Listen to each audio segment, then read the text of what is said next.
Le 5 août 1914, le journal Daily News de St. John's annonçait à la une ce qui suit. L'Empire britannique est en guerre et l'Europe entière est à brasier. 3 jours plus tard, le gouvernement de Terre-Neuve décida de constituer une unité d'infanterie pour combattre outre-mer. Le Newfoundland Regiment envoya un premier contingent de 500 hommes en Europe le 4 octobre 1914. La plupart des premiers volontaires étaient de St. John's et des alentours. Là se trouvait le bureau de recrutement et le centre d'entraînement des volontaires. Certains hommes arrivaient de régions lointaines, comme Archibald Ashe. Originaire de Red Bay, dans le sud du Labrador, il s'installa plus tard à St. Anthony, dans la péninsule Great Northern de Terre-Neuve. Archibald Ashe faisait partie du personnel médical de l'unité d'ambulance du Newfoundland Regiment. Son travail était de fournir de l'aide médicale d'urgence sur les lignes de front. Il s'agissait d'un travail dangereux, mais Ashe exécuta ses fonctions avec une telle distinction et un tel courage que ses actions furent citées dans les dépêches en 1917. Le 27 janvier, alors qu'une autre unité avait effectué une attaque réussie, le sergent Ashe alla soigner les blessés au front, sous les tirs d'obus intensifs. Il dirigea les brancardiers et fit plusieurs allers-retours avec eux. Plus tard, il sortit 3 fois à la recherche de blessés, jusqu'à ce qu'il ait la conviction de n'en avoir oublié aucun. Les tirs étaient intensifs. Se moquant du danger, il servit de modèle aux brancardiers qui travaillaient avec lui. Le sergent Ashe est mort 1 mois plus tard, lors d'une bataille en France. La plupart des Labradoriens qui se sont joints au Newfoundland Regiment ne faisaient pas partie du célèbre groupe des 500 premiers hommes, comme c'était le cas pour Ashe, car il était beaucoup plus difficile pour eux de s'enrôler qu'il ne l'était pour les Terre-Neuviens. Les Labradoriens devaient parcourir de très longues distances pour s'entraîner à St. John's. Plusieurs d'entre eux devaient suivre leur entraînement entre les premières sorties du traversier au printemps et les dernières à l'automne. Les services du gouvernement étaient presque inexistants au Labrador. Ses habitants ne pouvaient même pas voter aux élections du Dominion. Ils ne sentaient pas l'obligation sociale et politique de se battre dans une guerre qu'un gouvernement distant allait livrer en terres éloignées. Certains vivaient si loin qu'ils apprirent des mois plus tard que la guerre avait été déclarée. Les nouvelles tardaient à leur parvenir et les recrutèrent encore plus. Aucun effort de recrutement officiel ne fut lancé au Labrador avant mars 1915, quand le docteur Wilfred Grenfell acceptant d'enrôler des volontaires dans le Newfoundland Regiment. Il travaillait au Labrador depuis 1892 et il avait établi une chaîne d'hôpitaux et de postes infirmiers le long de la côte. Grenfell était bien placé pour identifier de bonnes recrues. Il connaissait un grand nombre de personnes et il pouvait rendre visite aux soldats potentiels lors de ses fréquents déplacements le long de la côte du Labrador. L'un des premiers hommes que Grenfell fit admettre était un chasseur inuit de Hopedale nommé Frederick Freda. C'était la recrue idéale. Freda était jeune, fort et en santé. Il savait manier une arme et parlait couramment l'allemand, qu'il avait appris d'un groupe de missionnaires moraves. Ces derniers étaient venus au Labrador depuis l'Allemagne. Quelques Labradoriens se joignirent au régiment au printemps et à l'été. De nombreux autres allaient s'enrôler dans les années suivantes. Toutes les nouvelles recrues devaient se rendre à St. John's suivre un entraînement de quelques semaines. Puis ils allaient en Écosse, où de meilleures ressources étaient à leur disposition et un plus grand personnel militaire d'expérience pouvait leur assurer une véritable préparation à la guerre. Les habiletés naturelles des Labradoriens contribuèrent à faire d'eux de très beaux soldats. De nombreux hommes pratiquaient la trappe et la chasse. C'étaient aussi de beaux tireurs de précision et ils avaient l'habitude de passer de longues périodes à l'extérieur, de vivre dans des conditions difficiles et à peu pour se protéger des intempéries. Toutes ces qualités allaient bien leur servir dans les tranchées de la Première Guerre mondiale. L'une des recrues les mieux connues du Labrador était un chasseur inuit de Rigolets. John Shylock avait 26 ans quand il s'est enrôlé le 24 juillet 1915. Il se tailla rapidement une réputation parmi les meilleurs tireurs du Newfoundland Regiment. Cette compétence, il l'attribuait à son expérience de la chasse aux phoques lorsque ceux-ci refaisaient surface rapidement pour respirer. Grâce à ses compétences, John Shylock fut promu au grade de caporal suppléant. Mais la violence de la guerre frappa durement le jeune soldat.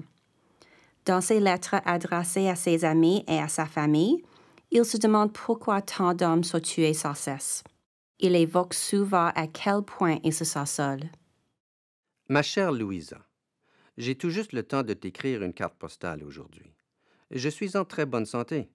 J'espère que tu vas bien et que tu ne te sens pas trop seul. Je me demande si tu penses à moi en cette période de solitude, depuis que je t'ai quitté l'été dernier. Écris-moi et dis-moi si tu as toujours des sentiments pour moi. Je pense à toi tous les jours, même quand je suis au front. J'aimerais tant te voir maintenant, ma chérie. Le caporal suppléant John Shylock a été tué lors de la bataille de Cambrai le 20 novembre 1917. Le capitaine Robert Tate explique ainsi les circonstances de son décès. L'ennemi bombardait la rive et l'un des obus explosa au milieu de notre colonne et tua 7 soldats, dont le caporal suppléant Shylock. Une dizaine d'hommes furent blessés. John Shylock a été inhumé en après-midi dans le village de Manière et près du lieu où il est tombé au combat. Sa disparition est une lourde perte pour tout le régiment. Il était très aimé de ses compagnons d'armes et il était reconnu pour ses excellentes capacités de reconnaissance et d'observateur. John était le compagnon idéal dans tous les sens du mot. Il sera regretté de tous ceux qui l'ont connu. Eva Padden fut l'une des premières personnes à apprendre le décès de John Shylock. Elle vivait en Angleterre et avait un frère médecin au Labrador. C'est à lui qu'elle doit son amitié avec John Shylock. L'une des lettres qu'elle lui avait écrites lui a été retournée le 24 janvier 1918. Elle était cachetée et portait la mention « décédé ». Eva Padden comprit alors que la famille de John Shylock à Rigolets n'apprendrait pas son décès d'ici peu. Le Labrador étant une région éloignée, le service de la poste n'y était pas toujours constant. Elle a donc écrit au War Office pour proposer de l'aider à prévenir la famille de John Shylock. Puisqu'aucune communication de votre bureau et de quiconque ne peut parvenir aux gens du Labrador pendant les longs hivers, il se pourrait même qu'une lettre officielle ne se rende pas à destination.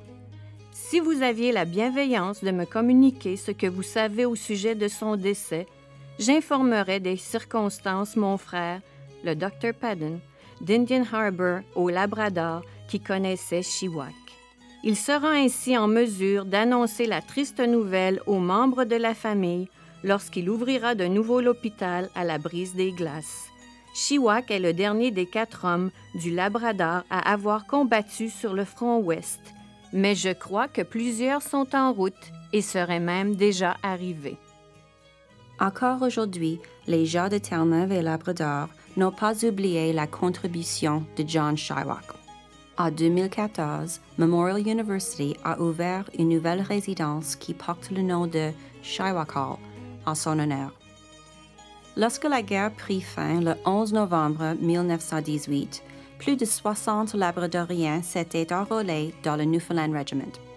Certains sont morts, comme ce fut le cas de Shylock. Au nombre de victimes, citons le soldat William Mackenzie de Cartwright. Il est tombé en France le 20 novembre 1917.